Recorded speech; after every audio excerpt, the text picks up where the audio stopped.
ரேஷியோல இருந்து ஒரு சம் பார்க்கலாம். இந்த சம் ப்ரீவியஸா பேங்கிங் எக்ஸாம்ல கேட்டிருக்காங்க.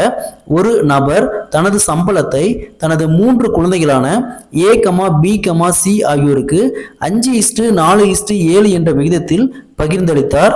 சி பெற்ற தொகை 34,300 எனில் அந்த மனிதனிடம் இருந்த மொத்த தொகை என்னன்னு கேட்குறாங்க.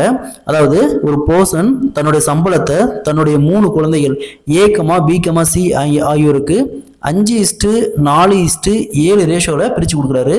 சிக்கு 34,300 ரூபா கொடுக்குறாருன்னா அப்போ டோட்டலாக அவர்கிட்ட எவ்வளோ தொகை இருக்குன்னு கேட்குறாங்க. இப்போ 7க்கு 34,300. அப்போ இதை டோட்டலாக ஆட் பண்ணால் 5 + 4 9, 9 + 7 16. அப்போ 16க்கு என்ன, இதை அப்படியே கிராஸ் பண்ணி மல்டிப்ளை பண்ணால் 34,300 × 16/7 = x. இதை சால்வ் பண்ணோமா 78,400 ரூபா. அவர் கையில் இருந்த மொத்த தொகை பார்த்தோம்னா 78,400 ரூபாய்.